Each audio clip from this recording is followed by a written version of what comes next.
Selamat sore, Assalamualaikum warahmatullahi wabarakatuh. Salam. Bapak Ibu, hari ini kita akan melanjutkan kuliah mengenai pengenalan forensik digital dan jaringan. Jadi ini melanjutkan pertemuan kita yang keempat ya. Jadi kemarin kita membahas mengenai case kejahatan di mana forensik digital berperan di situ untuk mengungkapkan kejahatan baik di dunia natural maupun dunia cyber. Nah, di sini kita akan membahas mengenai apa itu digital forensik. Nah, di sini kita akan membahas bahwa digital forensik itu merupakan sebuah ilmu yang terus berkembang karena memang internet dan teknologinya juga terus berkembang. Dan penggunaan smartphone yang semakin banyak juga tentunya akan digunakan oleh semua orang, termasuk untuk kegiatan yang mungkin merugikan.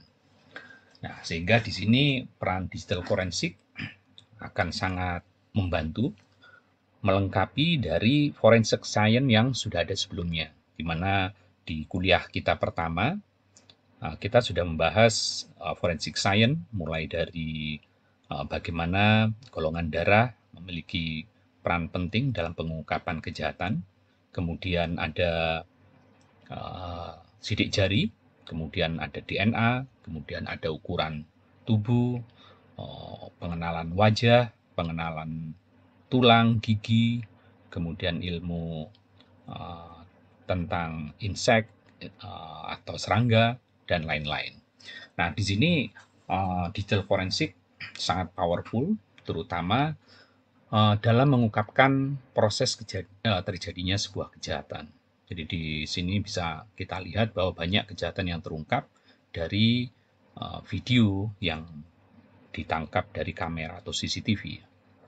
Namun meskipun demikian, digital forensik masih terus berkembang sehingga masih masuk seperti voodoo science ya. Jadi belum terlalu banyak riset di situ, tidak semasif misalnya proses untuk pengumpulan DNA, tapi di sini meskipun dalam proses yang belum banyak standarnya, tapi sudah powerful ya. Jadi melengkapi forensic science yang ada sebelumnya. Nah, di sini kita akan membahas mengenai bahwa investigasi tersebut terjadi di tempat kejadian sesudah insiden terjadi. Namun untuk forensik digital itu kita mengenal namanya kill chain proses, di mana kalau attack terkait dengan cyber tujuan dari cyber security baik di confidentiality, integrity, dan availability yang mengganggu suatu aset informasi. Nah, prosesnya mulai dari proses ketika attacker mengumpulkan informasi sampai proses attacker memanfaatkan aset informasi dan menyerang aset informasi, itu prosesnya bisa meninggalkan jejak. Nah, di sini forensik digital sama seperti forensik lainnya adalah dalam rangka menjawab siapa pelakunya, kemudian apa yang dilakukan, kapan, kemudian di mana, mengapa, dan bagaimana. Nah, forensik digital untuk kejahatan natural dalam menjawab who-nya itu memang challenging ya. Tapi kalau untuk menjawab kejahatan terkait CIA, menjawab who untuk dunia kejahatan natural, maksudnya sangat membantu karena ini biasanya bukti-bukti digitalnya kayak CCTV gitu ya. Nah itu membantu sekali, nggak harus ada seorang expert tertentu karena apa yang dilakukan oleh pelaku akan terlihat jelas di sini di videonya. Dan yang challenging adalah kalau kejahatannya melibatkan cyber security atau dunia cyber, di mana sebuah aset informasi mengalami gangguan di confidentiality-nya, integrity, dan availability-nya. Maka mengungkapkan siapa pelakunya itu yang challenging. Nah, di sini sedikitnya cabang digital forensik itu ada 4 ya, yaitu yang pertama adalah computer forensik, kemudian network forensik, mobile device forensik, dan cloud forensik. Awalnya memang digital forensik kita kenal dari computer forensik, namun karena terus berkembang, dia meliputi network forensik, di mana ketika kita computer forensik yang diungkapkan adalah proses kan, dan data yang di store. Jadi ada proses dan ada data yang disimpan. Nah, kita mengenal 3 stage dari data, selain itu yaitu yang ditransmisikan. Nah, di sini masuk ke network forensik itu utamanya untuk data yang ditransmisikan dan sebagian data yang diproses, khususnya untuk header-nya. Sementara computer forensik lebih ke proses di komputer dan proses ketika dia disimpan dalam storage yang ada di komputer atau laptop. Gitu. Nah, kemudian karena penggunaan mobile device, bahkan sekarang sudah lebih dari 70% dari penggunaan total perangkat untuk akses internet, maka bukti-bukti digital yang disimpan maupun tidak sengaja ada di mobile device menjadi relevan untuk mengungkapkan bentuk-bentuk kejahatan baik di dunia natural maupun di dunia cyber. Nah, berikutnya dengan tren bahwa pengguna yang tidak menggunakan komputer atau bahkan pengguna yang menggunakan komputer pun dengan adanya mobile device mereka melakukan foto kemudian merekam video atau bahkan mengolah data lainnya, mereka tidak menyimpannya di device ini saja, tapi mereka naruh di cloud. Termasuk di sini adalah cloud yang disimpan di cloud yang berbayar maupun tidak berbayar, termasuk di mungkin Google Drive atau bahkan di Facebook atau yang lain-lain. Nah, dia masuk kategori cloud forensik. Nah, computer forensik sendiri itu adalah merupakan bagian ya dari forensic science, dan ini merupakan cabang dari digital forensik. Nah, di sini forensic science atau forensik digital yang ada di komputer itu adalah merupakan science yang berusaha untuk mengungkapkan atau menemukan bukti-bukti, terutama bukti-bukti digital di komputer, baik yang ada di media penyimpanan, storage media, maupun di prosesnya yang ada di RAM atau cache. Nah, tujuan dari computer forensik sendiri itu adalah mengexamine atau menemukan bukti-bukti digital yang ada di digital media, baik untuk mengidentifikasi, kemudian preserving, kemudian merecover dan menganalisa dari bukti-bukti yang ada ya. Kemudian mempresentasikan bukti-bukti tersebut dan juga memberikan opini tentang digital informasi yang ada di komputer untuk menunjang tentunya pengungkapan kejahatan di pengadilan misalnya atau untuk tujuan yang lainnya yang related. Jadi di sini di network kita biasanya kan ada 3 state dalam sistem informasi ya atau aset informasi, yaitu ditransmit, di store, dan diproses. Nah, yang di komputer forensik biasanya terkait dengan disimpan dan diproses. Kemudian yang terkait dengan network forensik adalah ditransmit dan diproses. Cuma yang diprosesnya pun hanya header-nya ya. Nah, memang komputer forensik agak berbeda dengan network forensik. Biasanya kalau yang network komputer forensik itu terkait dengan aktivitas kejahatan di dunia natural, gitu. Selain juga di dunia cyber. Sehingga state level pengetahuan antara forensik investigator dengan pelaku itu beda kalau yang di komputer forensik. Karena biasanya kan mereka nggak niat melakukan kejahatan di dunia cyber kan. Mereka misalnya nyimpen gambar terkait dengan abuse gitu kan, kemudian terkait dengan apa namanya mungkin apa hoax gitu, kemudian terkait dengan apa penipuan gitu kan, atau terkait dengan apa pornografi. Nah di situ mereka nggak niat melakukan kejahatan di dunia cyber, sehingga komputer ini hanya digunakan oleh mereka sebagai tempat nyimpen aja, gitu. Tempat nyimpen. Dan kebetulan ketika ditangani oleh seorang forensik investigator atau seorang ahli forensik yang mengambil komputer mereka atau menghandle komputer mereka, ya mereka bisa mendapatkan data-data itu sesuai dengan kejahatan yang dilakukan oleh pelaku. Pelaku tapi nggak melindungi data-data itu kan. Nah tinggal dicari kan, oh ini gambar itu. Nah case-nya biasanya seperti itu.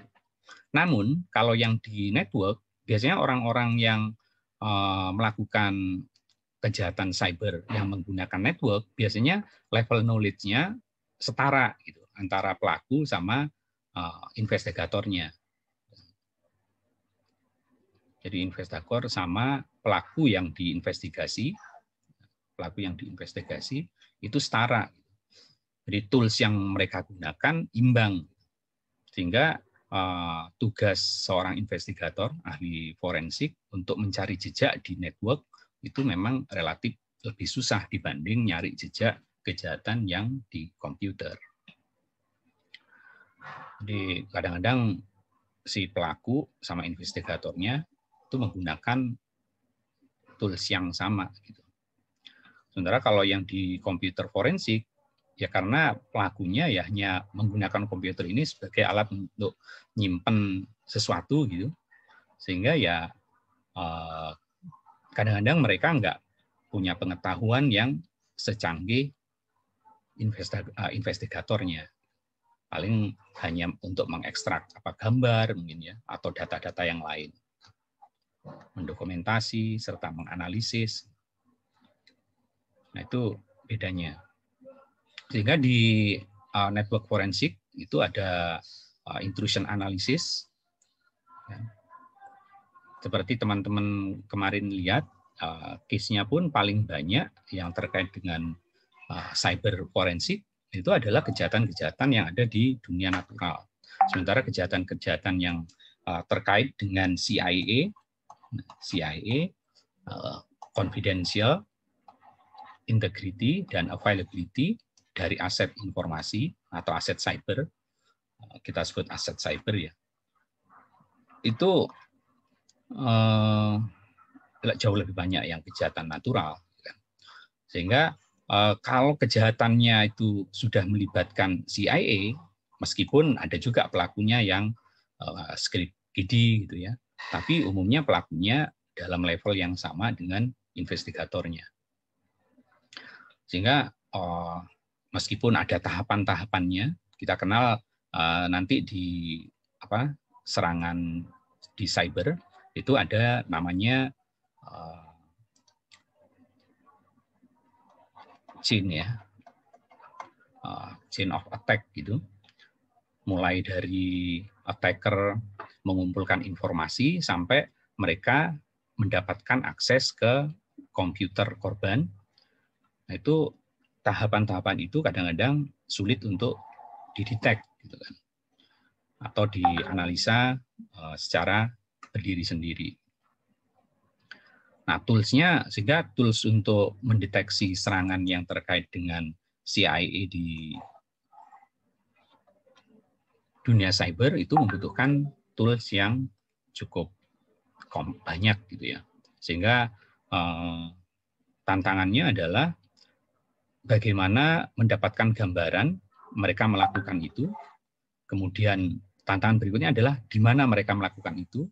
Karena di mananya ini kan kalau di dunia real itu terkait dengan lokasinya kan. Sementara di dunia cyber kita mau menggunakan apa, IP-nya bisa diganti gitu kan, bisa di-spook.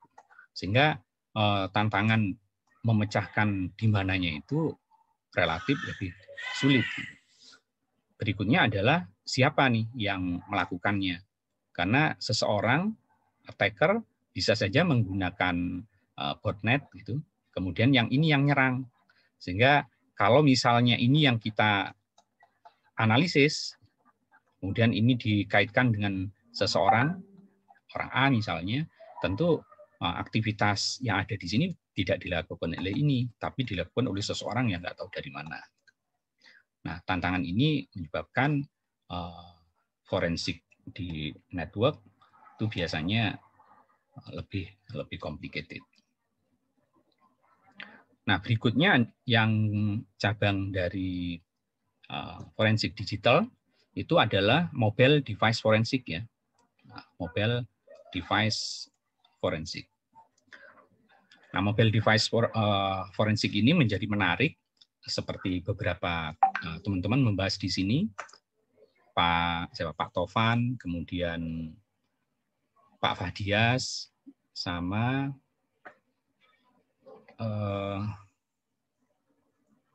Bu Linda ya, Bu Linda ya. Itu kan membahas tentang forensik untuk aplikasi semacam WhatsApp gitu. Nah, forensik di mobile device menarik karena trennya sebagian besar pengguna internet itu berasal dari mobile, perangkat mobile. Kalau komputer, laptop mungkin hanya dimiliki atau digunakan oleh kalangan yang berpendidikan gitu ya. Jadi untuk kerja, kemudian untuk kuliah. Gitu. Namun kalau mobile device digunakan oleh hampir semua kalangan. Jadi kalau kita lihat datanya, mobile device itu mungkin sudah 80% kali ya, 70-80% ada datanya di media sosial dibanding perangkat seperti laptop dan komputer. Sehingga bukti-bukti aktivitas yang ada di perangkat mobile itu menjadi penting gitu dalam pengungkapan aksi kejahatan dari pelaku. Karena mobile device ini dimiliki oleh hampir semua orang, kemudian untuk sekaligus komunikasi dan menyimpan aktivitas mereka, gambar, foto, gitu ya. Jadi kalau mereka melakukan kejahatan yang terkait baik di dunia natural maupun dunia cyber, biasanya komunikasinya dilakukan menggunakan mobile device. Jadi itu terlihat dari case saat kita mengungkap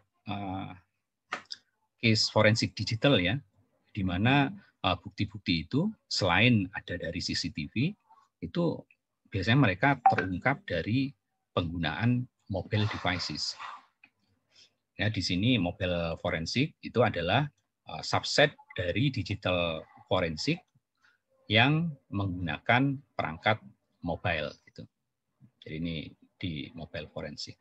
Jadi bagaimana merecover evidence, gitu, baik dari smartphone maupun tablet, baik ketika dia disimpan, ketika dikirim, kemudian mungkin dari foto-foto dan aktivitas komunikasi, semuanya ada di sini, di mobile forensik.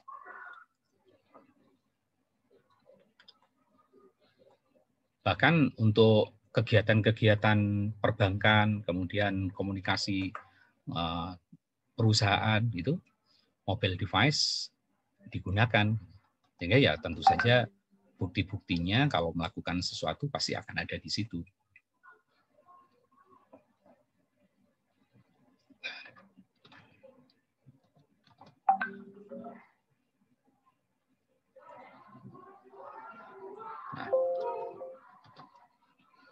Nah, berikutnya kita punya juga cloud forensik. Jadi ada minimal ada 4 ya. Jadi ada computer forensik, kemudian ada network forensik, ada mobile device forensik, dan cloud forensik. Nah, cloud forensik juga trennya naik. Karena kita kadang-kadang praktis ya, jenuh praktis. kita kadang-kadang nggak nyimpen lagi data-data kita, mungkin foto-foto, video, aktivitas, itu nyimpennya mungkin sebagian di laptop. Gitu. Tapi bagi yang nggak punya laptop, kalau mereka simpen di perangkat mobilnya, itu kan butuh storage yang tinggi ya, sehingga jalan lainnya mereka simpennya di server-server untuk media sosial atau kayak mungkin di Facebook, kemudian Instagram, kemudian di mana lagi itu IM gitu, atau di Twitter gitu ya. Sehingga bukti-bukti kalau mereka melakukan aktivitas tertentu, nah itu malah adanya di cloud. Jadi cloud forensik menjadi berkembang cukup pesat. Gitu. Nah, ketika cloud forensik ini berkembang, berarti yang dicari adalah jejak mereka di cloud server. Jadi gimana kerjasama sama mungkin Facebook gitu, kemudian dengan Instagram, kemudian nyari aksesnya untuk masuk ke sana, data-datanya kemudian dilihat, itu dijadikan barang bukti, ada ujaran kebencian nggak di situ. Nah, di situ masuknya di cloud forensik. Nah, digital forensik dan kejahatan itu kita mengenal kemarin ada dua ya. Jadi yang real atau natural, kadang-kadang ada kasih koma, natural crime sama cyber related crime. Nah, yang natural crime ya memang kejahatan-kejahatan yang sudah umum, yang undang-undangnya pun sudah ada. Kayak kitab undang-undang pidana, kitab undang-undang perdata, kemudian mungkin copyright, ya. Kemudian undang-undang apalagi SARA, kemudian penghinaan, itu ada semua. Berikutnya, yang kedua adalah kejahatan yang terkait dengan dunia cyber itu sendiri. Nah, kejahatan yang di dunia cyber ini biasanya dikaitkan sama CIA. Apakah mereka mengganggu confidentiality dari informasi? Apakah mereka mengganggu integrity dari sebuah informasi? Atau mereka mengganggu availability dari sebuah aset informasi? Selain ada juga tambahan, misalnya non-repudiation, kemudian ada juga yang accountability, apakah mereka merusak log, ya, accountability ya, gitu.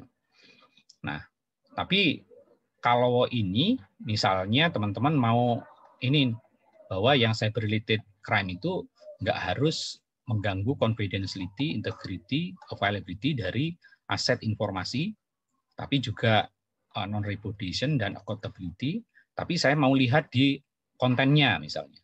Harus hoax, harus non-hoax, non-SARA. Nah, silakan aja gitu. Nah, itu tinggal teman-teman teliti lebih lanjut, kemudian argumennya apa gitu ya. Nah, itu bisa dimasukkan. Nah, di sini yang cyber related crime umumnya kejahatannya ada yang karena financial, ya kan? Ada yang karena non financial. Jadi aktivitasnya mereka mengganggu, misalnya merusak akun, kemudian mengambil alih akun, gitu kan. Kemudian mungkin merusak integriti data, tapi ujungnya sebetulnya nggak bisa dilepaskan dari sepenuhnya cyber, karena kejahatan financial itu ya sebetulnya adalah natural crime juga. Jadi kadang-kadang antara natural dan cyber related itu nggak bisa dipisahkan sepenuhnya. Jadi udah jadi satu kesatuan ya, karena sebetulnya objek dan subjek baik di dunia natural sama cyber related selama itu berkaitan dengan manusia, yaitu berkaitan dengan dunia natural gitu. Meskipun medianya adalah cyber related.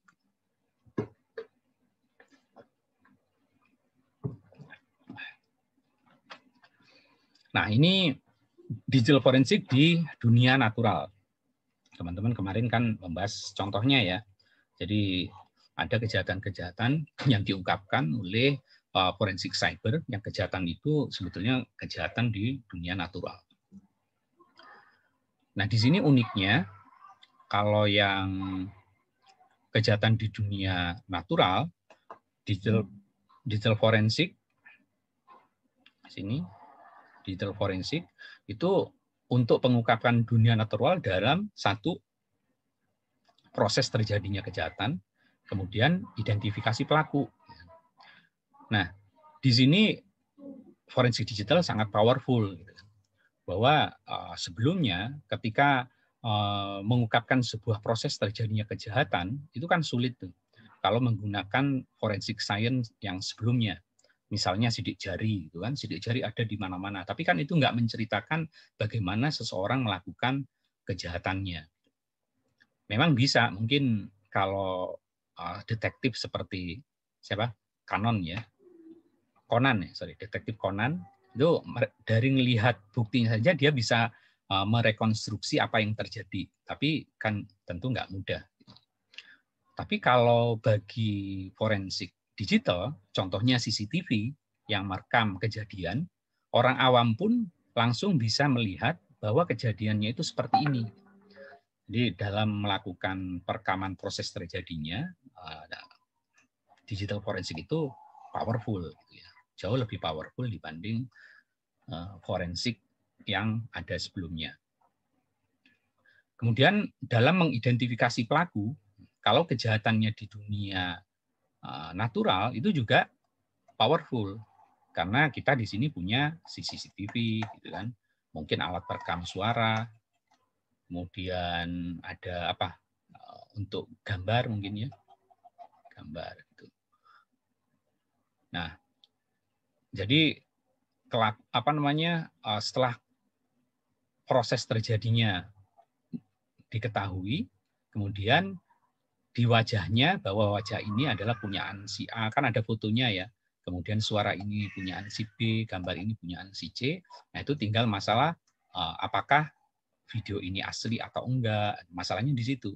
Tapi bahwa seseorang, orang awam pun bisa melihat bahwa ini adalah si A, si B, si C, lebih mudah lah dibanding kita mengidentifikasi DNA dibandingkan dengan bahwa ini DNA punya orang tertentu. Itu kan hanya orang yang punya tools lengkap, kemudian punya database tentang DNA, dialah yang bisa mengidentifikasi.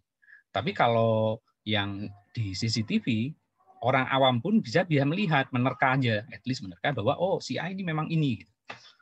Cuma karena ini baru menerka, tingkat akurasinya itu masih bisa dipalsukan. Kayak suara. Ini kan sekarang muncul teknologi yang peniru suara ya. Jadi suara siapapun itu bisa di-regenerate. Jadi tantangannya itu bukan susah mengidentifikasikannya, tapi karena manipulasinya jauh lebih mudah kalau di bukti yang cyber, termasuk video itu bisa dimanipulasi, gambar juga bisa dimanipulasi. Sehingga tahapannya adalah memeriksa apakah benar gambar, suara ini adalah memang asli dan bisa dikaitkan sama pelaku. Tantangannya bergeser. Nah, digital forensik untuk pengungkapan kejahatan di dunia natural, itu kita bisa berupa gambar, bisa berupa video, bisa berupa suara, bisa berupa pesan atau berupa email, atau bisa berupa log aktivitas. Ya kan? Kalau gambar ini biasanya terkait dengan kejahatan-kejahatan seperti misalnya kejahatan bukan pencemaran nama baik ya, itu. Kalau gambar ya ini mungkin pornografi gitu ya. Video juga gitu, mungkin terkait pornografi atau yang lainnya. Nah, kalau suara ini mungkin terkait dengan bukti-bukti percakapan terkait kejahatan dia, pesan-pesan maupun email juga demikian, atau log aktivitas bahwa dia sudah berkomunikasi dengan si A, si B, nggak harus tahu isinya. Nah, ini powerful kan. Jadi sebelumnya, ya sebelum ada digital forensik, untuk melihat siapa pelaku kejahatan, ya biasanya kalau nggak dari gambar, sketsa lah, biasanya sketsa orang, mungkin ini bentuknya, tingginya berapa, ininya berapa, gitu kan. Setelah itu golongan darah, gitu. Kan belum tentu ada juga di tempat kejadian. Setelah itu dari sidik jari ya, sidik jari, mungkin analisis yang lain, atau analisis peluru, kemudian dari sipil, kemudian baru masuk DNA kan. Nah, tapi kelompok-kelompok apa namanya bukti-bukti forensik yang lain itu spesifik dan dikembangkan lama, gitu. DNA segala macam. Tapi begitu muncul teknologi digital, itu memunculkan mulai dari gambarnya ada, videonya bisa ada, suaranya langsung ada, pesannya ada, log aktivitasnya ada. Nah, uniknya kalau di forensik yang lain, begitu ada golongan darah, semua orang yang ada di sebuah wilayah atau otoritas tertentu, katakan negara, itu didata tuh. Jadi semua penduduk yang ada di sebuah negara, katakan di Indonesia, golongan darahnya ditentukan dan itu didata, masuk di data. Kemudian DNA-nya juga kan, DNA-nya juga didata. Tapi belum nih, kita sih belum ya. Kita baru masuk golongan darah sama sidik jari. Sama foto. Jadi kita yang forensik digital yang sudah didata itu adalah foto kita ya, foto kita. Nah, yang foto kita, video enggak, suara belum. Nah, yang ini juga terlalu banyak, saking banyaknya ya, log aktivitas juga.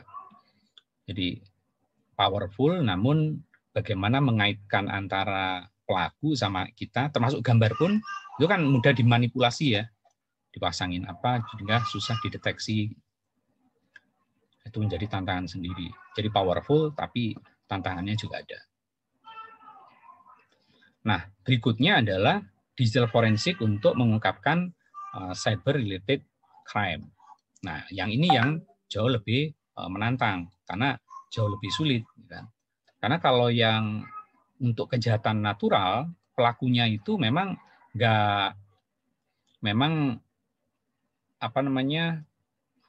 bukan teknologi savvy lah.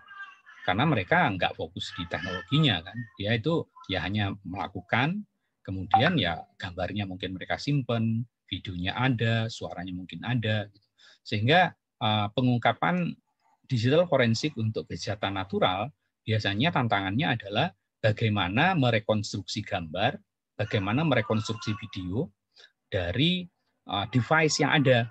Bisa CCTV, bisa komputer, bisa handphone. Jadi nggak susah. Artinya memang gambarnya ada di situ, gitu kan. Artinya nggak sesusah di kejahatan yang related to cybercrime. Ya susah, tetap susah. Masing-masing punya kebutuhan skillnya, kebutuhan toolsnya. Tapi fokus pelaku itu bukan untuk menyembunyikan gambar, video, suara mereka. Karena mereka mungkin ya fokus di kejahatannya, mereka menyimpan gambar, ada aktivitas di website. Jadi nggak sengaja memang tidak untuk di anti forensik. Sehingga pengungkapan ini ya tinggal bagaimana mereka ahli forensik mengungkapkan gambar-gambar yang ada di media, komputer, mungkin di mobile atau di network, mengungkapkan videonya, mengungkapkan suaranya kalau ada, kemudian membuka pesan, membuka log aktivitas, ya rata-rata nggak di-encrypt. Cuma tantangannya OS yang modern sekarang by default nyimpen apapun di storage itu di-encrypt sekarang. Jadi kayak OS Windows 10 gitu kan, itu kan by default di-encrypt. Nah, sementara yang untuk kejahatan di dunia cyber ini kan sama, dia akan merekam proses terjadinya kejahatan, kemudian mengidentifikasi pelaku kejahatannya. Nah, cuma jejaknya itu ya itu jejak digital forensik. biasanya memang nggak mau ada juga yang CCTV. Kebetulan mereka melakukan kejahatan di tempat publik misalnya, terekam oleh CCTV.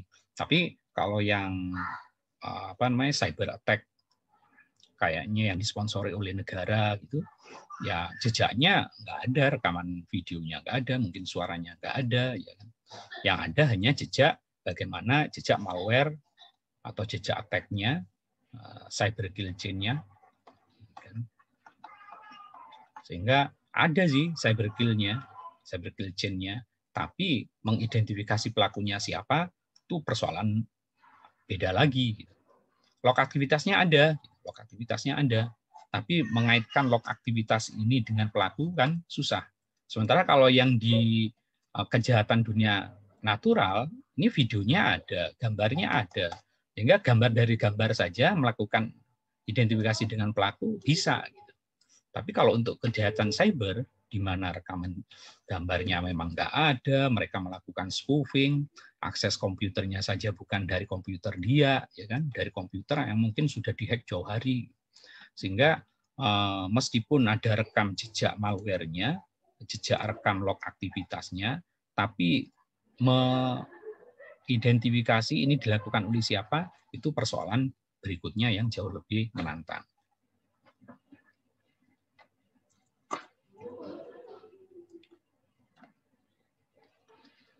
Nah, berikutnya kita punya Undang-Undang ITE ya.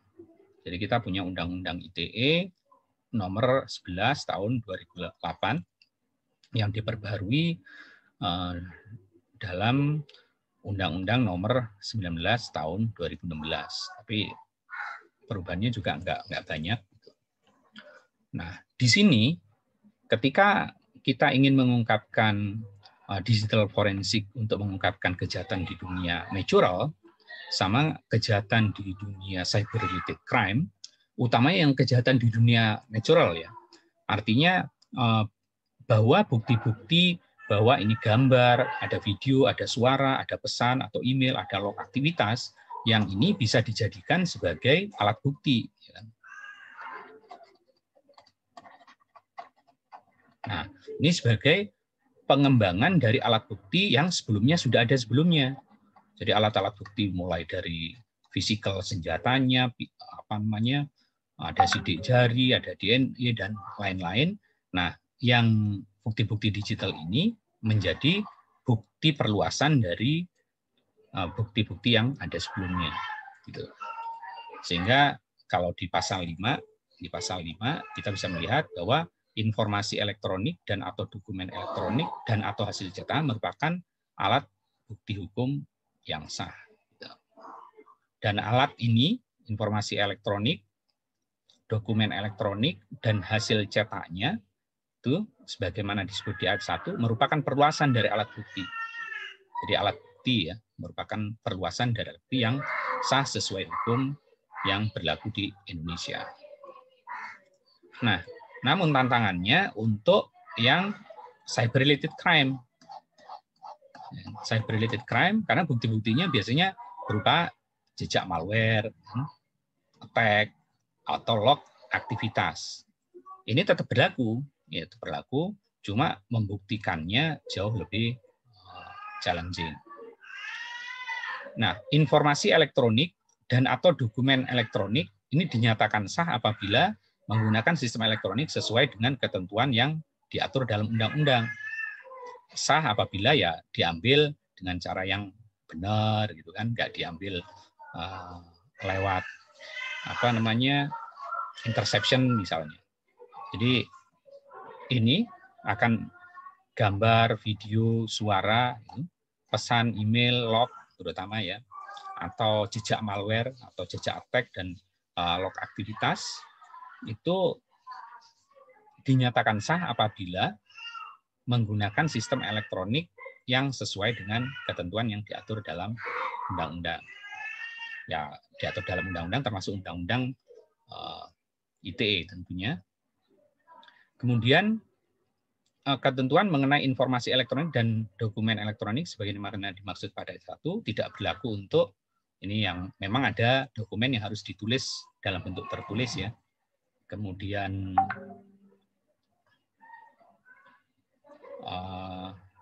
undang-undang yang harus dibuat dalam bentuk akta notaril dan akta yang dibuat oleh pejabat pembuat akta.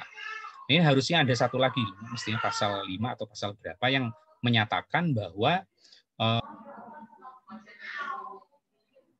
nah ini pasal 6-nya yang kelupaan untuk di ini.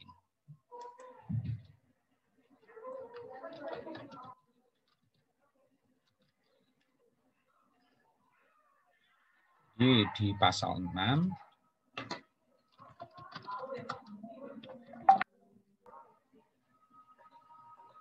nah di sini ya. Sehingga baik berupa tadi gambar, video, kemudian suara, pesan, email, log aktivitas, itu dianggap sebagai perluasan bukti, dianggap sah nih, sepanjang informasi yang tercantum di dalamnya dapat diakses, ya kan? Selama dapat diakses, artinya gambarnya bisa diakses oleh siapapun, gitu ya. Artinya bisa ditampilkan lah. Dia bukan bukti kalau ternyata gambarnya dienkrip, nggak bisa dibuka.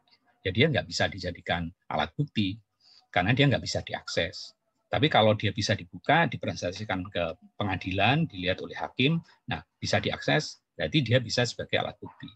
Bisa ditampilkan, kemudian bisa dijamin keutuhannya, bahwa dia bukan hasil manipulasi, kemudian dapat dipertanggungjawabkan, sehingga menerangkan suatu keadaan. Nah, itu baru dianggap sebagai alat bukti yang sah. Jadi kita dasarnya di Undang-Undang ITE aja. Selain ya tentu prosedur segala macam yang disebut sebagai chain of custody.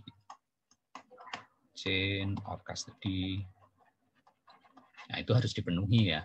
Tapi ini sebetulnya untuk menjamin bahwa data itu memang bukti-bukti itu terutama yang banyak kan untuk mengungkapkan kejahatan di dunia natural kan. Biasanya berupa gambar, video, suara, pesan, email, atau teks, atau data, atau log aktivitas, itu selama bisa diakses, bisa ditampilkan, bisa dijamin keutuhannya, dan dapat dipertanggungjawabkan. Makanya misalnya ada gambar, kan perlakuan beda-beda ya, kayak kemarin yang ada kasus bahwa hakim yang dibunuh, gitu kan, ada keluar dari rumahnya, dia belok kiri. Nah, di sini kan banyak CCTV tuh. CCTV kan merekam. Kalau dia sebagai barang bukti kan harus disita kan, barang bukti. Tapi ini kan alat bukti ya, rekamannya. Apakah CCTV harus ikut diambil ke pengadilan? Enggak juga. Paling juga gambar-gambarnya yang dipresentasikan. CCTV-nya sih tetap, karena ini kan krusial tetap untuk mengcapture aktivitas sepanjang jalan ini. Jadi perlakuan penanganan informasi yang dibawa ke pengadilan nggak harus sealat-alatnya, gitu kan. Mungkin datanya saja, bisa kopinya. Sama kayak kita lah, sidik jari gitu kan, nggak sejari-jarinya, cukup sidik jarinya saja. Jadi selama mekanisme itu dipenuhi, ya disepakati oleh ini ya itu oke. Tapi kadang-kadang seperti kita lihat di pengungkapan di pengadilan kasus Mirna gitu kan, bagaimana CCTV yang diungkap itu masih dipertanyakan, yang gitu-gitu, itu artinya bahwa penggunaan bukti digital meskipun powerful masih penuh dengan tantangan, challenge gitu. Yang perlu ya teman-teman untuk menulis atau ide apa masukin, karena ini ilmu yang berkembang.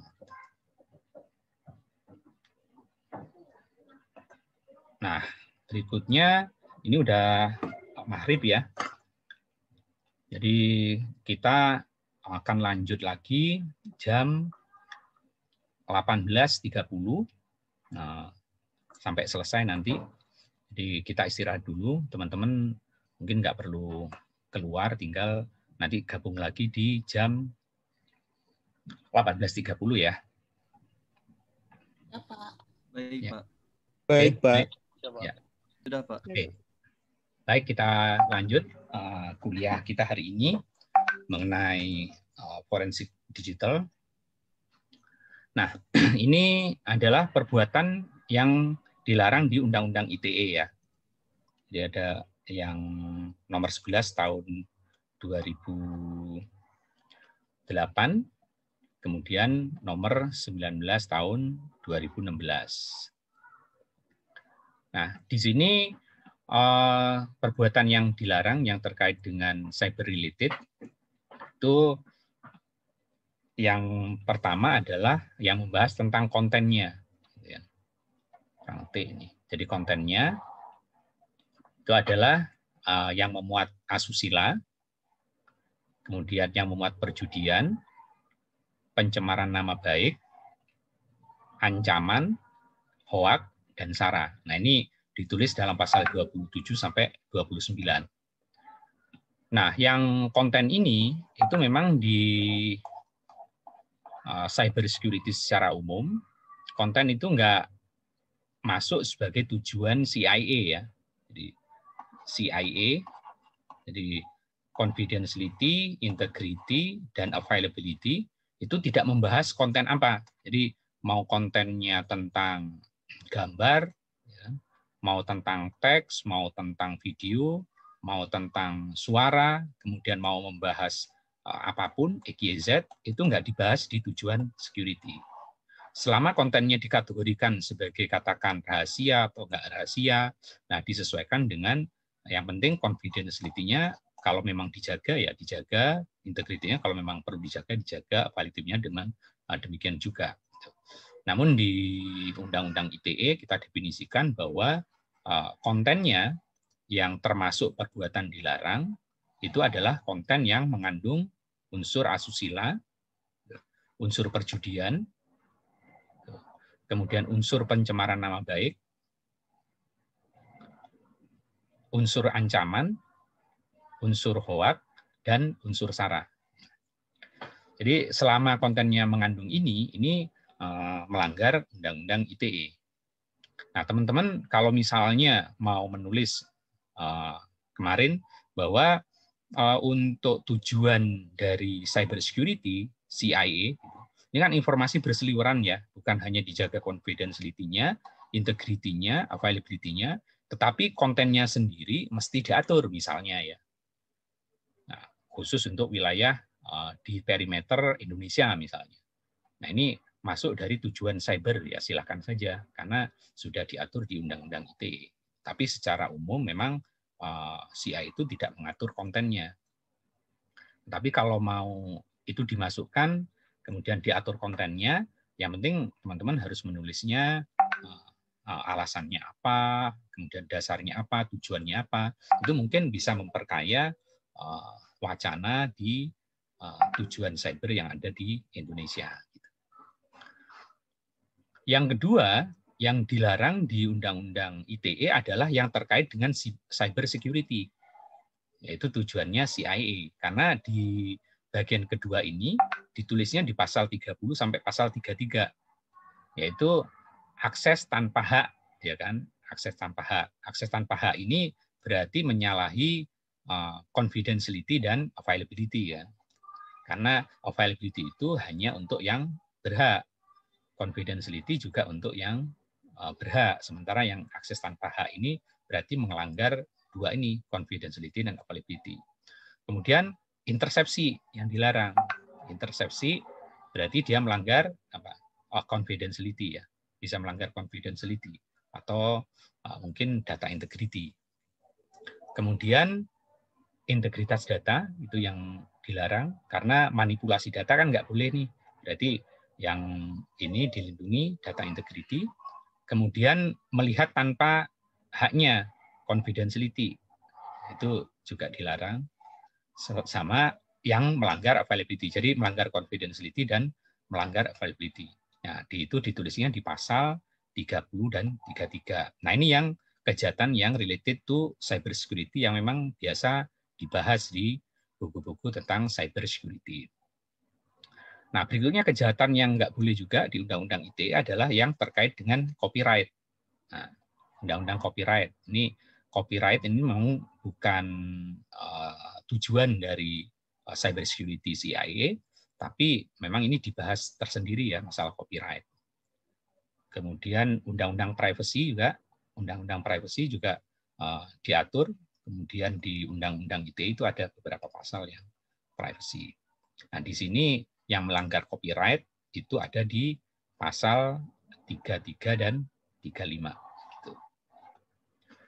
Nah, jadi udah cukup lengkap sebetulnya yang dilarang ya. Jadi yang terkait cyber security, kejahatan cyber security sudah masuk di pasal 333, kemudian masalah konten dan masalah copyright.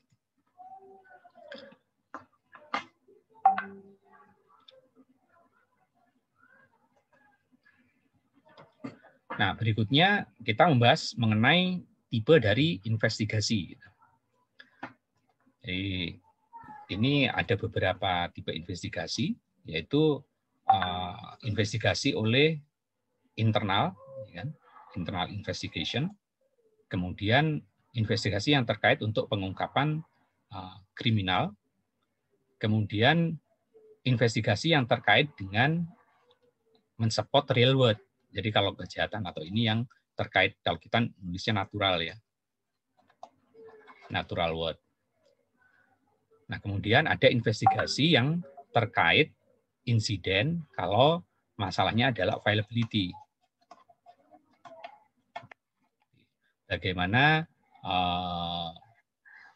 membuat sistem itu kembali normal. Ini yang terkait biasanya untuk disaster recovery plan ya, atau business continuity plan.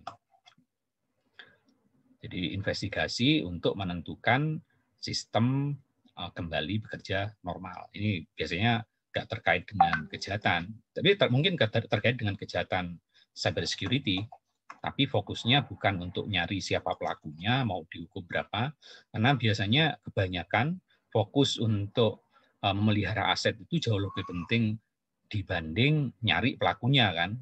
Kayak misalnya server tiba-tiba down, penyebabnya kan mungkin ada yang disengaja, ada yang karena nggak disengaja.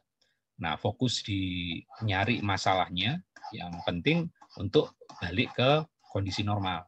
Nah, ini yang banyak terjadi, meskipun kalau kita lihat laporan di mana kayak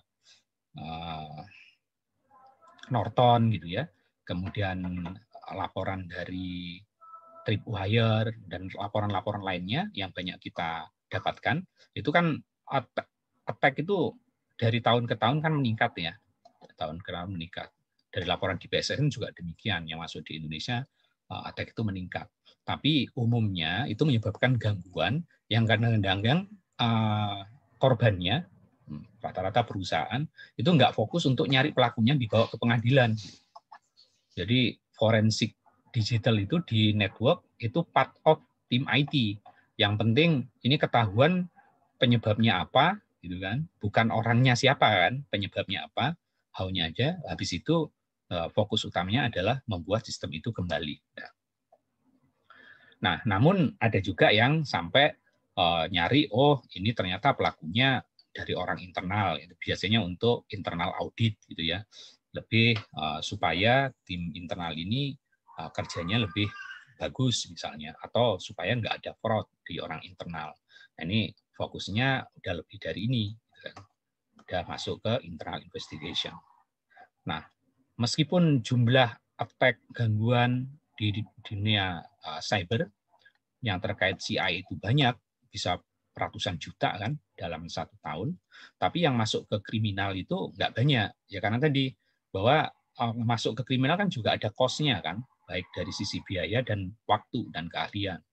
Kerusakannya mungkin nggak seberapa, atau kadang-kadang kalau di dunia perbankan, kalau kita ungkap kerugiannya mungkin hanya 10 miliar, tapi publikasi cost-nya itu bisa menyebabkan saham dia jatuh gitu ya. Nah, kadang-kadang ini ditutup aja, sehingga nggak sampai ke criminal investigation, kecuali memang kerugiannya sudah gede gitu ya. Nah, yang masuk ke criminal investigation ini akhirnya hanya beberapa untuk yang kejahatan di dunia cyber. Tapi kalau kejahatan di dunia natural, di mana tadi kita sebutkan bahwa forensik digital untuk membantu mengungkapkan kejahatan di dunia natural itu banyak gitu ya. Dan itu nggak perlu investigasi yang complicated karena kejahatannya kembali lagi ke sini itu tentang mengungkapkan gambar, video, suara, mungkin pesan email, log aktivitas yang pelakunya memang nggak concern di ini melindungi gambar, video, suara ini. Mereka fokus di kejahatan di dunia natural. Sehingga bukti-bukti ini ya bisa diambil itu mungkin di laptopnya, mungkin handphonenya, kecuali beberapa orang yang concern. Tapi kalau kejahatannya di dunia cyber security, cyber forensik, cyber crime, itu memang orangnya niat gitu. Sehingga untuk urusan gambar susah didapatkan pelakunya kan. Paling hanya jejak malware-nya, kemudian log aktivitasnya. Nah, sehingga criminal investigation kalau terkait kejahatan natural di mana pendukungnya adalah forensik digital itu jumlahnya relatif banyak. Sehingga criminal investigation-nya itu untuk ini mensupport investigasi di dunia real.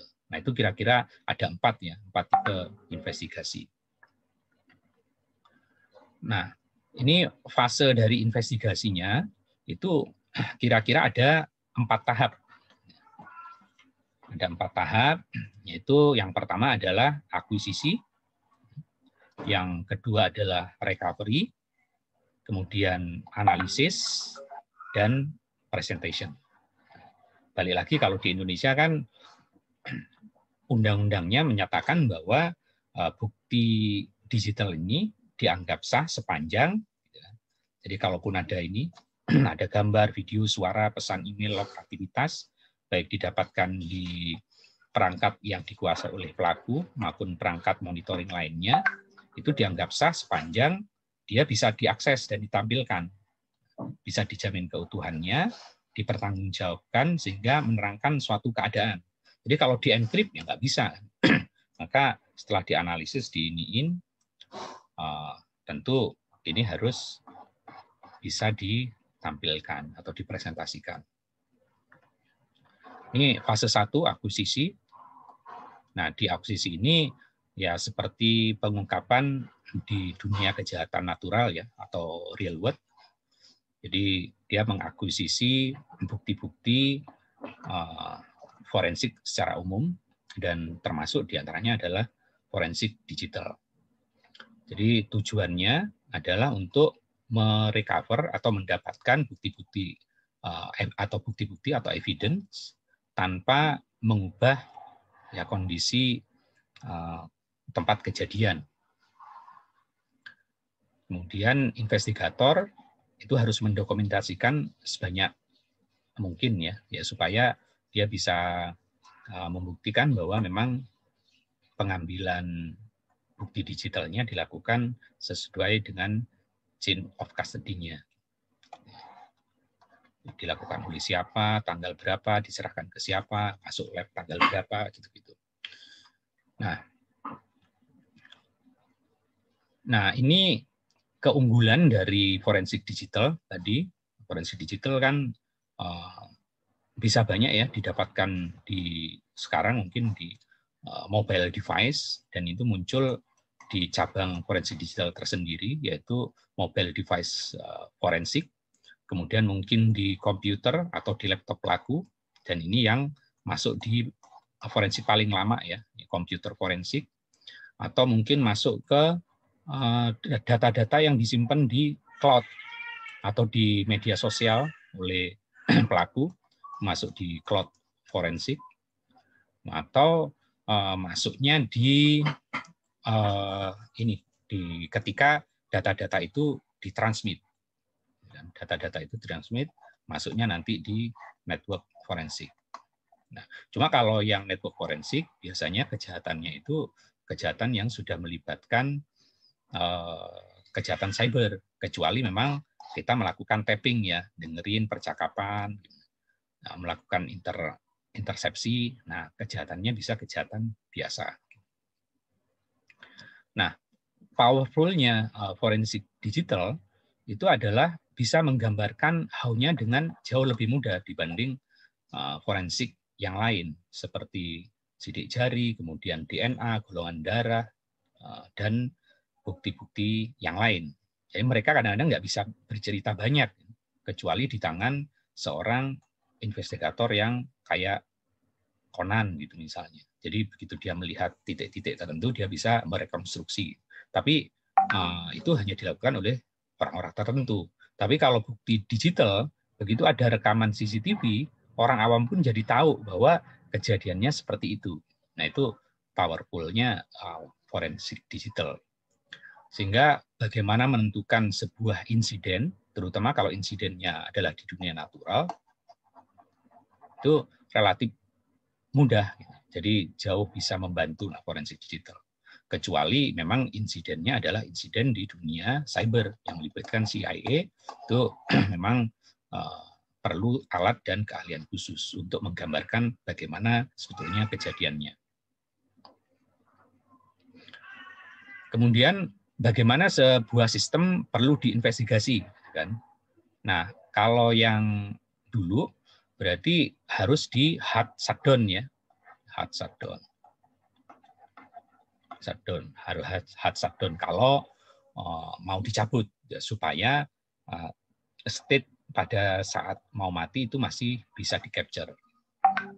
Tapi sebetulnya saat ini data-data yang ada di RAM, kemudian yang termasuk diproses ya, jauh lebih banyak ada. Sehingga shutdown itu adalah pilihan terakhir. Jadi mestinya ya kita bisa masuk kemudian mengcapture yang volatil dulu. Kemudian apakah perlu menjaga bahwa perangkat tersebut beroperasi? Nah, kalau di smartphone ya karena ada baterainya ya, jadi begitu di capture dia otomatis ini. Dan kebetulan yang smartphone itu sekarang jauh lebih banyak digunakan oleh orang-orang dibanding laptop dan komputer ya. Nah, kalau yang laptop juga demikian. Rata-rata orang-orang, bukan rata-rata ya, kebanyakan orang sekarang nggak shutdown kan, cukup di sleep gitu. Sehingga ya state awalnya masih bisa di preserve, kecuali komputer. Nah, komputer itu mungkin di shutdown. Nah, kalau server, ya server kan nggak di shutdown ya, rata-rata ya kita bisa capture kondisi state ketika beroperasi. Kemudian kita juga berkaitan dengan masalah policy atau SOP, bagaimana menghandle ini insiden, first response-nya. Apakah semuanya harus di-capture ataukah yang terpenting dulu, itu namanya triage. Jadi yang penting di-capture yang paling krusial dulu lah, yang paling gampang hilang. Jadi biasanya itu ada tahapannya, dari yang paling volatil menuju yang paling non-volatil.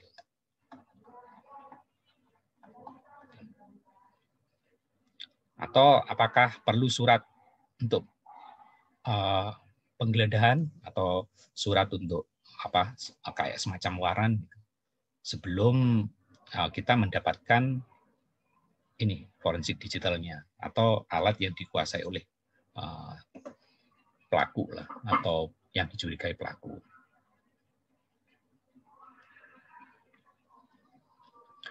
Hingga rule of thumb-nya ketika kita mau mencari informasi, baik itu di mobile devices, di laptop, komputer, server, maupun di cloud. Enaknya cloud nggak pernah mati sih ya. Kalau cloud mah udah otomatis sih. Cloud nggak pernah mati. Nah, yang paling susah di network. Karena data nggak pernah disimpan kan. Data hanya ditransfer. Jadi ini yang paling susah nyari data di network. Nah, itu mulainya itu dari yang paling volatil. Jadi paling gampang hilang. Volatil. Menuju yang paling non-volatil. Nah, biasanya dari running process dulu, kemudian mungkin open socket, baru masuk ke memori, dan terakhir storage media. Storage medianya pun macam-macam.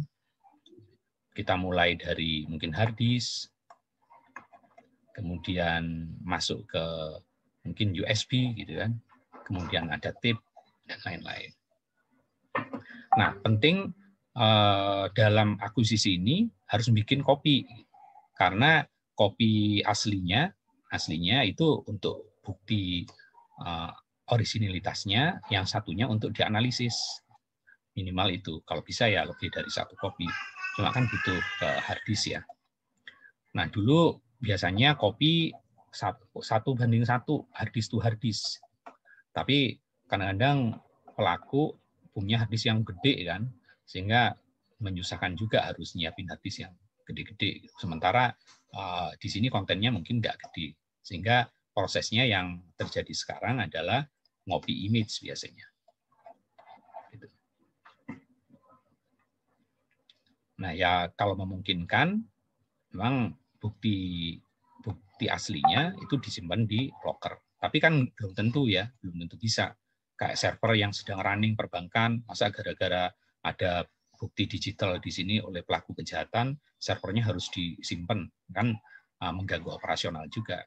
Atau CCTV yang di jalan, yang ada di jalan ada CCTV, hanya merekam satu kejadian yang mungkin dilakukan oleh si A, masa ini mau dicabut diambil ke pengadilan kan nggak make sense juga kan. Nah ini karena hanya alat bukti untuk membantu, ya biasanya kontennya saja yang diperlukan. Nah tinggal SOP-nya bagaimana ngambil ini, itu yang perlu ditekankan. Nah berikutnya fase dari investigasi, itu adalah acquisition, yang kedua adalah recovery. Nah di sini dalam recovery adalah goal-nya adalah ekstrak data dari evidence yang didapatkan.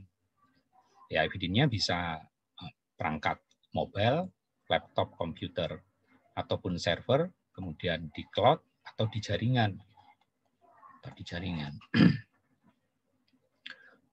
Nah, kalau memang memungkinkan evidence buktinya, artefaknya dibawa gitu, ya ini dibawa ke lab ya, lewat chain of custody tertentu. Tapi kalau nggak memungkinkan ya memang tinggal diambil kopi ini, tapi ada pernyataan bahwa ini memang diambil di server tertentu atau di cloud tertentu. Kalau apalagi kalau server cloud kan nggak mungkin diambil ya, nggak mungkin dikuasai. Tapi bagaimana cara mengekstrak datanya ini yang mungkin perlu di consider. Kemudian kalau kita menganalisis, jangan pernah menganalisis di kopi aslinya, tapi mesti mending bikin kopi baru dari yang originalnya, atau dari original kalau memang originalnya mungkin diambil ya, supaya kalau ada masalah itu nanti nggak dianggap sebagai manipulasi data. Nah kemudian terkait dengan kejahatan dunia real atau dunia natural, di mana bukti-buktinya kan biasanya nyari gambarnya yang terkait dengan kejahatan yang dia lakukan, mungkin nyari video, mungkin nyari suara, mungkin nyari data-data, pesan, email, atau log aktivitasnya, maka biasanya ini yang perlu dikonsider adalah bagaimana kita mendapatkan data-data itu dari perangkat yang didapatkan, atau dari mungkin email di server tertentu, atau gambar-gambar di cloud, gimana cara ngecapture-nya gitu kan? Apakah mesti ngecapture ngubungin Facebook, ataukah cukup ngecapture dari website-nya kita akses, si investigator cukup itu di record jamnya, apakah cukup seperti itu? Nah itu masalah teknisnya. Nah kemudian bagaimana merecover data yang sudah terdelete, bagaimana merecover data yang tersembunyi, baik tersembunyi lewat steganografi atau yang dienkrip. Nah, tantangannya memang meskipun pelaku nggak niat untuk melakukan enkripsi, tapi sebagian besar operating system modern seperti Windows 10, dia by default udah mengenkrip data-data yang simpen di storage. Nah, ini tantangan tersendiri bagi investigator.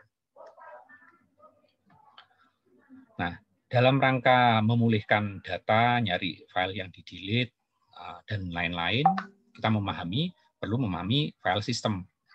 Nah, nanti minggu depan, teman-teman, Bapak Ibu tolong siapkan ini ya, USB ya. Nyari USB yang kecil. Kalau bisa sekecil mungkin. Bisa kurang dari 2 GB lah, atau di bawah itu. Nah, nanti kita akan hands-on mengenai file system yang ada di Windows, atau kalau teman-teman pakai operating system lainnya, kita simulasikan itu. Jadi kita untuk memahami file system ya. Jadi bagaimana kita mendapatkan file di directory, kemudian mungkin dapetin data-data di slack space, kemudian bagaimana mendapatkan file yang sudah di-delete. Nah, itu kan konsep yang berkaitan dengan file system.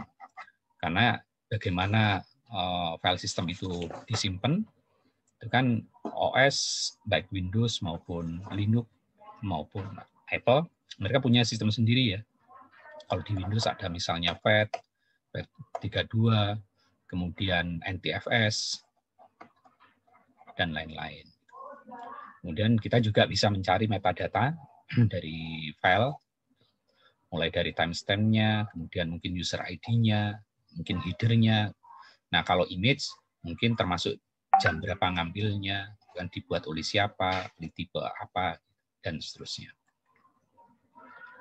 Nah, untuk file yang sudah di-delete, umumnya proses delete ini, itu namanya nyimpen file, itu sama kayak nyimpen di catatan lah ya. Jadi ibaratnya directory itu adalah catatan. Kita nyimpen bahwa saya naruh telepon lah, nomor telepon A, B, C gitu kan, adalah nomor pemiliknya adalah A. Nomor teleponnya sendiri kan ada di sini kan. Nah, kalau kita menghapus catatan telepon, itu nggak menghapus nomor telepon yang ada di sini, kecuali ada petugas datang yang menguninstall telepon. Atau kita mau nyimpen beras misalnya, catatan beras ini saya taruh di rumah ini gitu. Nah, kalau kita hapus catatan ini, tentu berasnya ada di sini, kecuali kita masuk ke sini.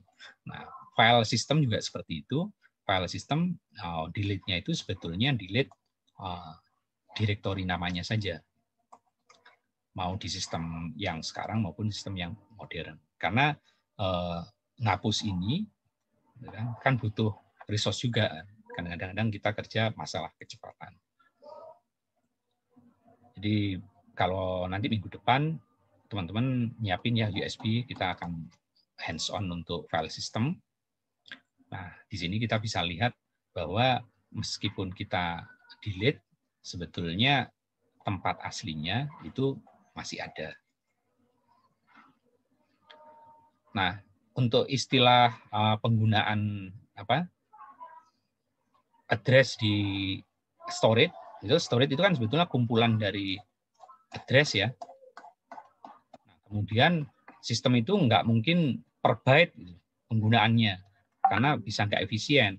Nah, bagaimana dia menggunakan memori segini, katakan 16 GB, gitu. Nah, itu diatur, bisa per segini. Ada mungkin yang gede-gede, ya kan? Ada yang gede-gede. Nah, gede kecilnya itu ditentukan oleh saat kita bikin memformat kan. Nah, formatnya menggunakan FAT, FAT32, NTFS, dan lain-lain. Dan kita bisa tentukan nih ukuran per bloknya berapa. Karena sistem itu kan perlu kerja dengan efisien. Kalau kita nyimpen file, disimpan file, itu disimpannya dalam satu blok ini, meskipun kecil. Gitu. Jadi kalau cuma segini, ya segini nggak dipakai oleh file lain. Jadi kalau perlu 2 file, mungkin 2,5 file, dan seterusnya. Nah, tempat-tempat yang ini itu ada istilah-istilah khusus nanti. Nah, salah satu istilahnya adalah slack space, yaitu di mana ini merupakan blok yang nggak teralokasikan. Nah, untuk menyembunyikan file-file, meskipun kejahatan yang terkait steganografi ini udah kejahatan yang skillnya udah ini ya, orang udah niat lah. Kalau kejahatan di natural, biasanya orang nggak fokus di ininya, dia memang fokusnya udah di aktivitasnya, sehingga jejak mereka, baik mulai dari gambar, data, log, itu ya bisa didapatkan oleh investigator tanpa hambatan yang berarti gitu kan, karena memang niatnya nggak nyembunyiin. Nah, kecuali sekarang by default semua hard disk itu di OS modern udah pasti di encrypt, dan itu menyulitkan investigator. Namun selain enkripsi, kadang-kadang mereka menyembunyikan menggunakan teknik steganografi. Jadi mereka menyembunyikan data, katakan dalam sebuah gambar. Gambar itu kan sebetulnya pixel-pixel ini merupakan kumpulan dari byte ya, antara 0 sampai 255 atau 3 kali 0 sampai 255 tergantung dari tipenya. Kalau grayscale hanya 1, kalau RGB 3. Nah, mereka menyembunyikan di yang paling data yang paling enggak less important lah di antara bit. Ini kan ada bit ke 0, ini ada bit ke 7. Jadi ini bisa 1, ini 8. Mereka menyembunyikan di bit-bit atas ini. Sehingga kalaupun ada perubahan enggak mengubah gambar keseluruhan. Atau mereka menyembunyikan di suara atau di file tertentu steganografinya. Nah, ini juga tantangan tersendiri bagi seorang investigator, karena dia harus mengungkapkan dari data-data gambar biasa, dia harus mencari informasi yang ada di situ. Tapi kejahatan yang kayak gini, biasanya kejahatan-kejahatan yang serius, misalnya terkait dengan penyelundupan senjata, terkait dengan teroris, terkait dengan apalagi, terkait dengan mungkin trafficking gitu ya. Jadi message-nya jadi kejahatan serius. Tapi kalau kejahatan-kejahatan kayak misalnya pencurian ATM yang di CCTV yang gini-gini mah nggak ada, kan? Karena CCTV-nya sendiri dikuasai oleh bank kan, ya ini mah langsung tercapture. Cuma tinggal membuktikan bahwa si gambar ini memang pelakunya adalah ini, karena pelakunya biasanya helman. Jadi tantangannya beda-beda di kategori dari forensik digital. Nah, tadi kan ada 4 ya, yaitu di komputer forensik, mobile forensik, cloud forensik, dan network forensik. Kemudian level kesulitan dari investigator tergantung dari kejahatan dia. Kalau yang ini natural, nah biasanya lebih simple, karena ininya kan orang-orang yang memang nggak niat untuk menyembunyikan kan, ya fokusnya di ini. Kecuali memang dia udah aware dengan masalah ini. Kayak kejadian ya, istrinya siapa? Hakim yang di Medan kemarin. Atau kalau kejahatan cyber, pelakunya memang sudah aware, sehingga kesulitan investigator meskipun dia punya tool yang lengkap adalah bagaimana dia mengaitkan dengan pelaku sebenarnya. Nah, ini encrypted data, ini masuk kategori dalam anti forensik ya. Nah, ini anti forensik gitu. Ini encrypted datanya kalau yang di Windows 10 itu defaultnya pakai BitLocker ya. Jadi seluruh hard disk itu kalau nggak di-encrypt menggunakan BitLocker, ini disimpannya itu dalam bentuk ANSI. Jadi kita masih bisa nih baca teks yang ada di ini dengan hanya membaca urutan cara menyimpannya. Semuanya terungkap. Tapi sekarang yang ini udah di-encrypt biasanya dengan standarnya IAS mereka. Jadi kalaupun kita bisa membaca ini, menguasai hard disk ini, cara nyimpennya sudah nggak bisa dibaca dengan pakai ANSI. Kita harus membukanya pakai IAS lagi. Dan itu sulit lah.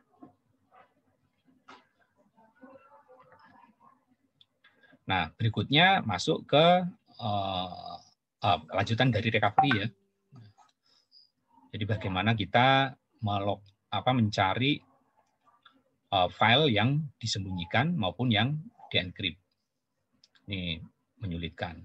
Sehingga jauh lebih mudah kita menguasai daripada nyari storage-nya, dianalisis, kita analisis ya, pakai Encase misalnya, jauh lebih mudah kita menguasai keseluruhan laptopnya atau handphonenya.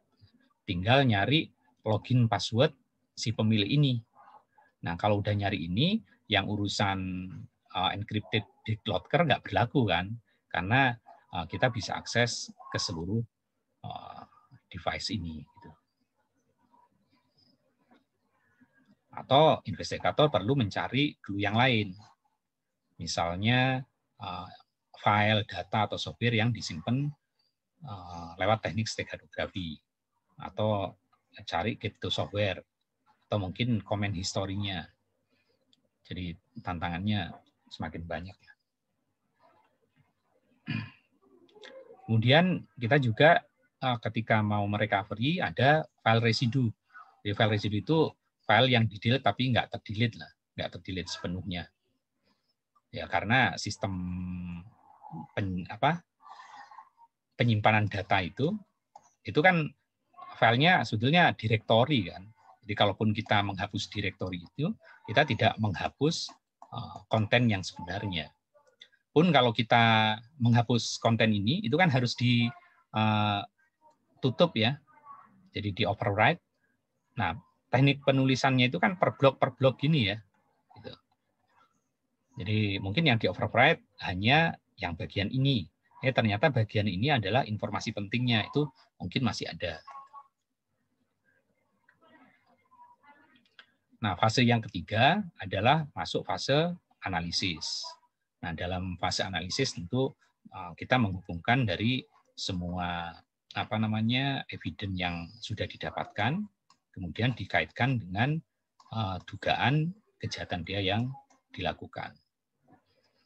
Nah, metodologinya macam-macam tergantung dari objektif dari investigasi, tergantung dari kejahatan juga, termasuk nyari material yang lokasinya tidak di tempat yang umum, jadi tidak mungkin di kalau di hard disk mungkin nggak di hard disk yang di atasnya, gitu, mungkin di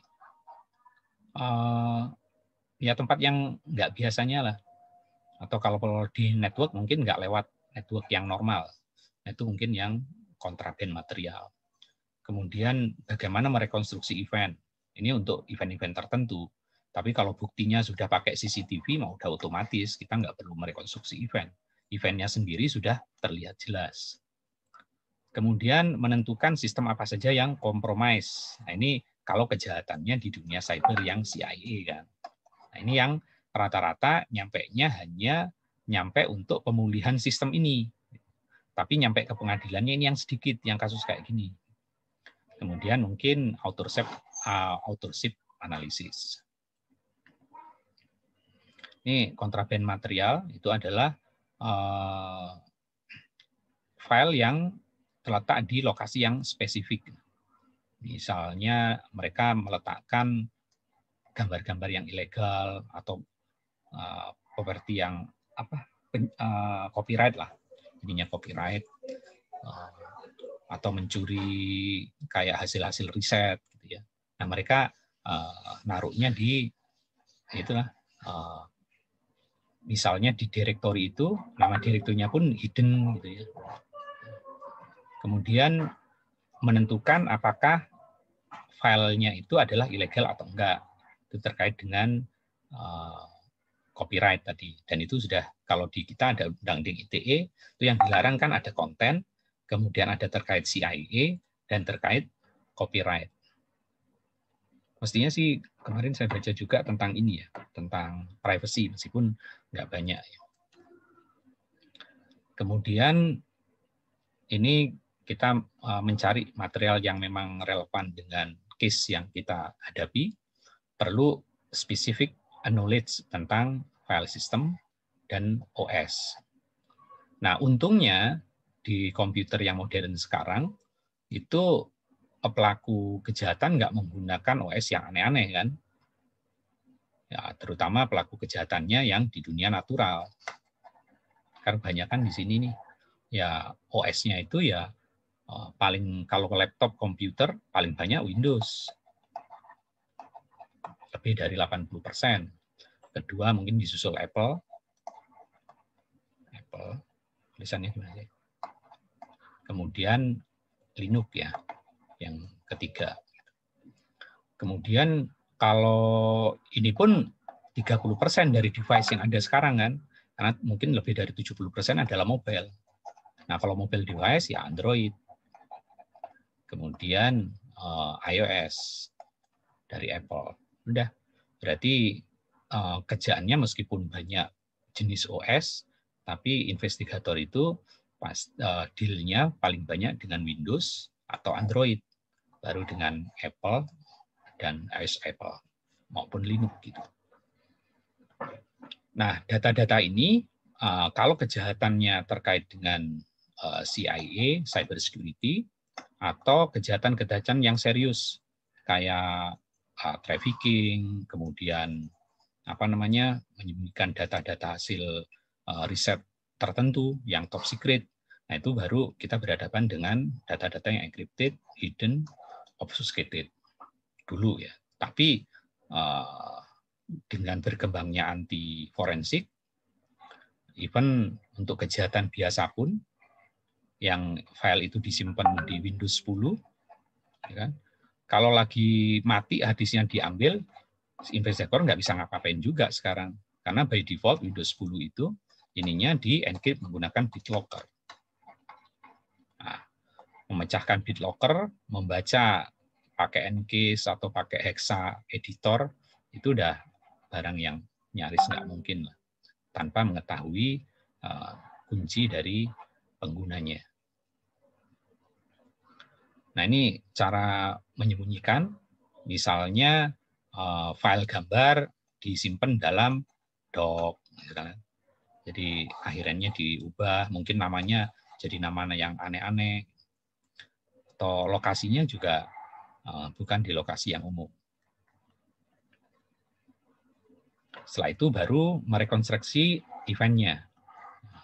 Dalam merekonstruksi eventnya, ini kita perlu investigasi log file, kemudian mengkorelasikan waktu, mungkin perlu informasi dari firewall atau IDS kalau terkait, jadi saling berkorelasi ya antara network investigator, network forensik dan komputer forensik.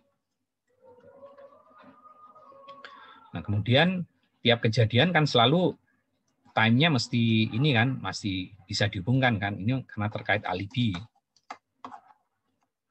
Bisa aja waktunya di-set, mati jamnya, atau ngirim email tapi waktunya dimundurin atau dimajukan.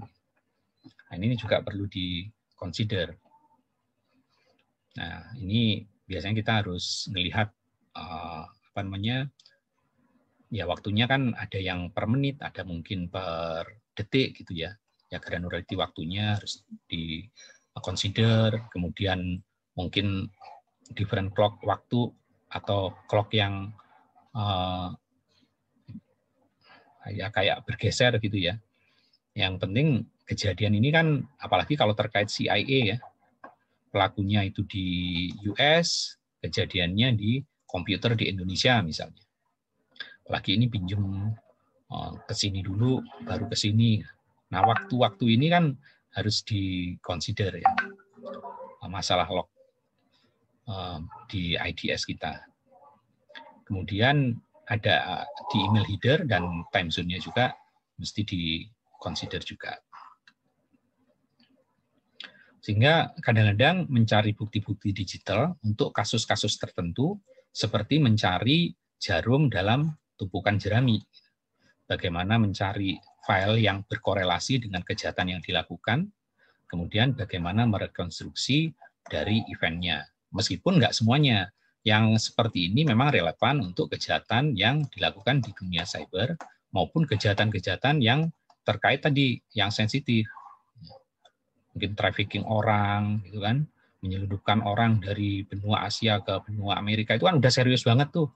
Nah, kegiatan-kegiatannya, cara mereka berkomunikasinya udah pasti di-encrypt semua. Nah, cuma yang kejahatan gini, itu kan nggak banyak kan.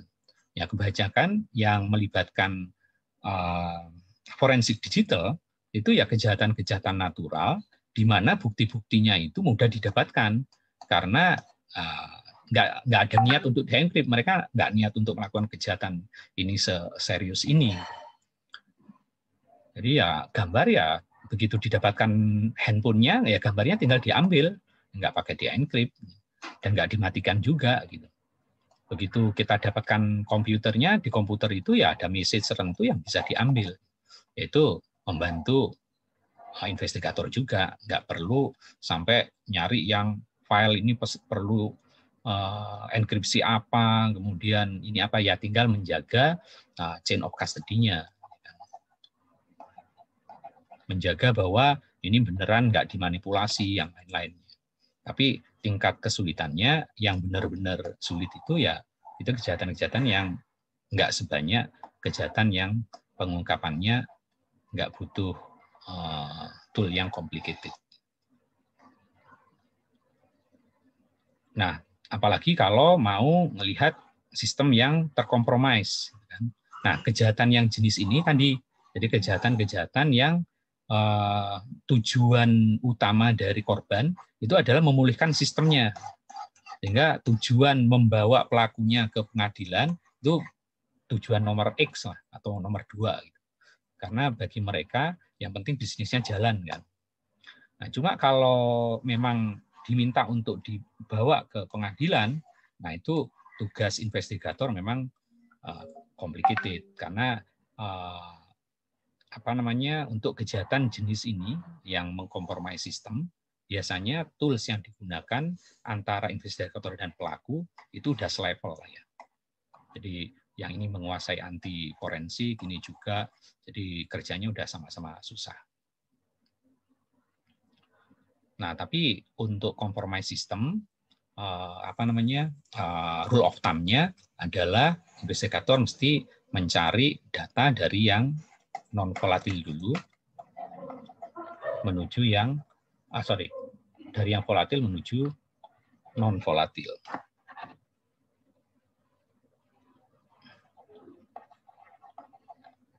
Bentar, ini udah direkam belum? Oh udah. Oke.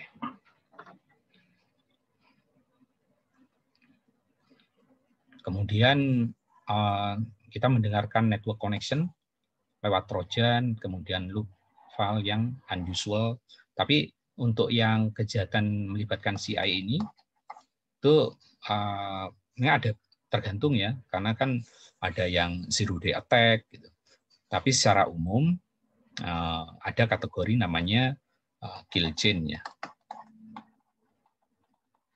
Jadi ada tahapan-tahapan yang dilalui ketika kejahatannya adalah kejahatan yang melibatkan dunia cyber. Itu biasanya si attacker itu akan ngumpulin informasi, jadi kita sebut reconnaissance ya. Reconnaissance baik lewat jaringan, kemudian lewat pihak ketiga maupun social engineering, baru mereka bikin tools-nya, malware-nya. Setelah itu di-deliver malware-nya, setelah di-deliver baru di-exploit, mereka punya akses, dieskalasi sampai mempertahankan akses dan mengambil data-data yang memang diperlukan. Nah, ketika tahapan ini dipelajari, biasanya kan analisis tools-nya itu mungkin kita sudah punya IDS, ya kan? Kemudian mungkin ada IPS, mungkin ada firewall, ada antivirus, dan ada sistem yang lain termasuk honeypot. Tapi ya ini bahwa kejahatan-kejahatan seperti ini di antara 100-300 juta gitu ya. Nah, fokus dari korban itu ya masukin compromise system ini, yang penting nyala dulu gitu. Nggak yang dibawa ke pengadilan nggak banyak ya.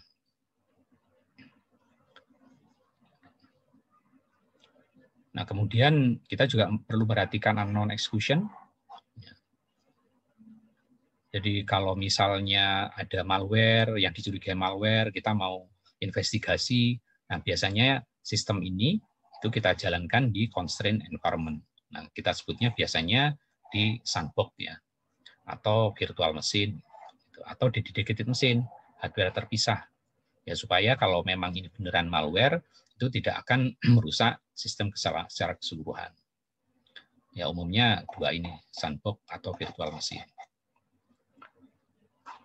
Atau kadang-kadang kita juga perlu kalau ada code dari pihak ketiga yang diperlukan, tapi kita ragu-ragu, ya bisa jadi kita perlu menganalisis code-nya atau mungkin mendecompile code tersebut. Kemudian terkait dengan copyright, kalau di Undang-Undang ITE kan diatur di pasal berapa tadi? 34-35 ya. Nah ini, ya 34 dan 35 copyright.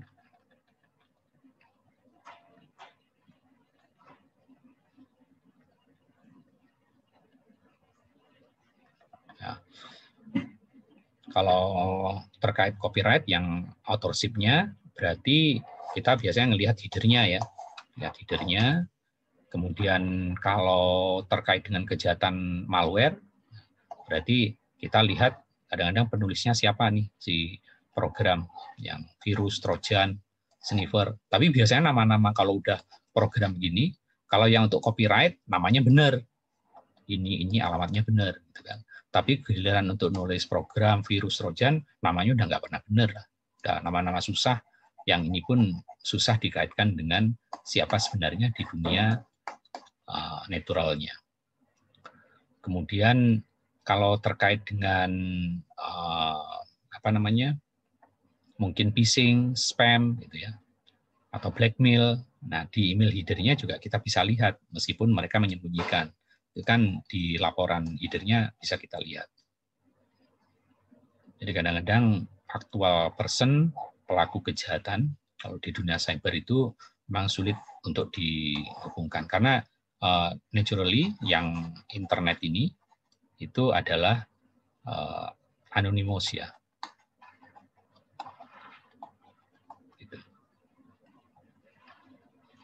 Nah, berikutnya yang penting adalah presentation. Kita ingat bahwa menurut Undang-Undang ITE, bukti digital ini merupakan perluasan bukti selama dia bisa dipresentasikan ya, titik-titik, dan salah satunya bisa ditampilkan kan. Ya, ditampilkan karena bukti ini harus bisa masuk ke persepsinya juri atau hakim. Jadi investigator itu memang melakukan analisis terhadap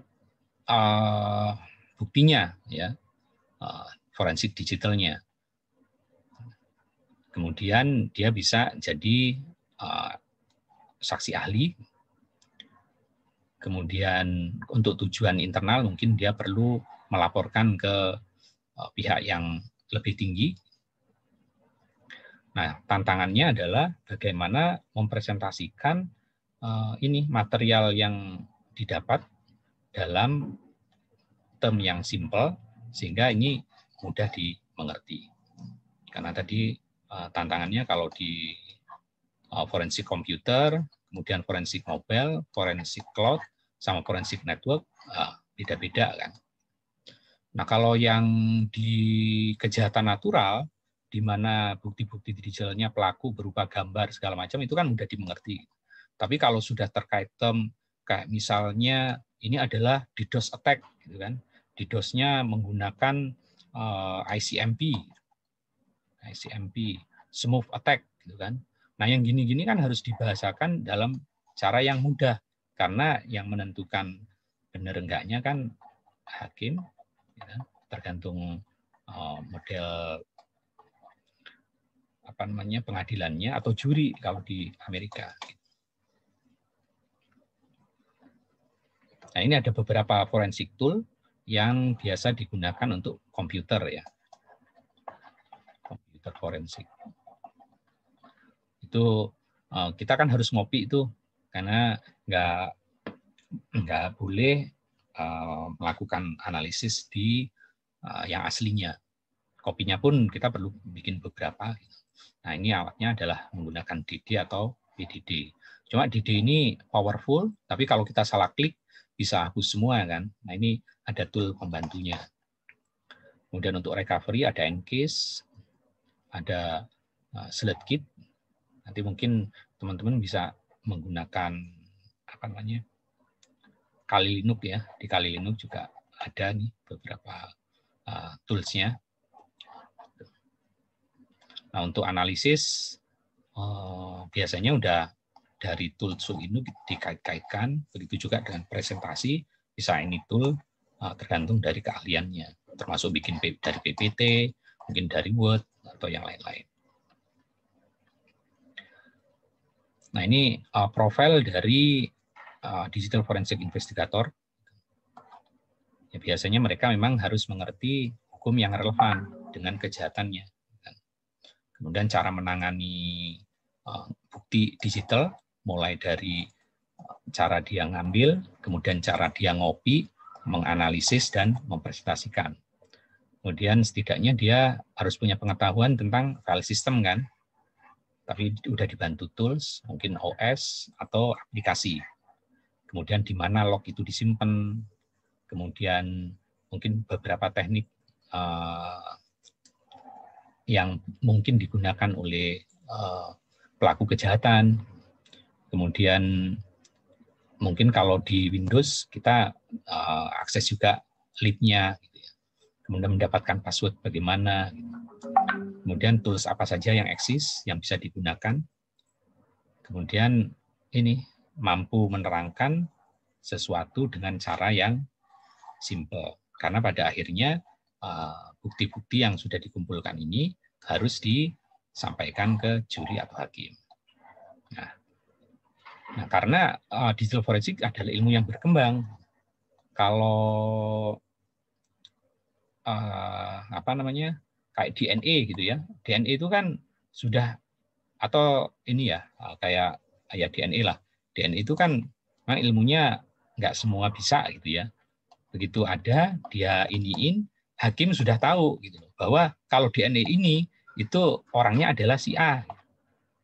Itu udah paham gitu kan. Tapi kalau yang ini, bahwa kalau tandanya ini, pelakunya adalah ini itu kan masih bukan kesepakatan yang sudah seperti ini gitu. Nah, itu yang jadi tantangannya. Sehingga masuk ke sini supaya itu bisa apa namanya, diyakinilah oleh hakim atau juri. Nah, ke depan tantangan seorang digital forensik itu perlu mungkin sertifikasi ya, perlu sertifikasi dari investigatornya, mungkin tools-nya juga perlu disertifikasi, mungkin OS-nya, mungkin perlu develop step by step SOP, meskipun sudah ada beberapa, tapi kan case-nya untuk kejahatannya macam-macam. Kalau natural ini seperti apa? Nah, kalau aturannya misalnya semua bukti sehardware-hardware-nya harus masuk ke pengadilan, ya kan kasihan server, kasihan CCTV yang ada di pinggir-pinggir jalan, kalau itu dijadikan bukti kan harus diambil. Nah, yang gini-gini kan harus case-case tertentu kita bikinin, develop step by step supaya ini jadi acuan umum yang disepakati. Kemudian ada RFC 3227 untuk good practice ngumpulin bukti digital. Kemudian ada NIST 886 untuk ini Guide to Integrating Forensic Technique into Incident Response. Risetnya yang mungkin adalah yaitu tadi mungkin SOP sesuai dengan kriteria tertentu, kemudian mungkin bagaimana mengaudit data yang lebih meaningful, kemudian bagaimana mengensure integrity, availability, kemudian bagaimana privacy di digital forensik, kemudian bagaimana mendevelop detection teknik tergantung dari kejahatannya, baik untuk digambar, kemudian di video, suara, gitu kan. Jadi mendeteksi suara ini punya A, suara ini. Dan barengan dengan ini, teknologi untuk memanipulasi suara juga berkembang. Bahkan teknologi untuk create wajah itu juga ada. Jadi wajah yang tidak pernah eksis di dunia. Nah, teman-teman bisa cari itu di Google. Itu ada tools-nya, teman-teman bisa bikin ya wajah itu dan banyak. Nah, maksudnya mudah digunakan karena gratis. Kemudian mendevelop mungkin automation proses. Kemudian masalah dokumentasi.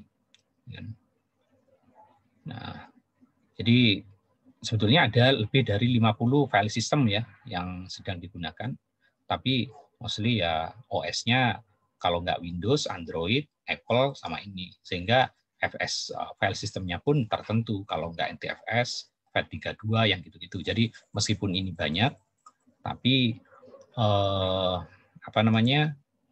umumnya pelaku kejahatan itu menggunakan hal yang sama. Kecuali untuk kejahatan-kejahatan yang serius seperti trafficking, kemudian penyelundupan senjata mungkin ya.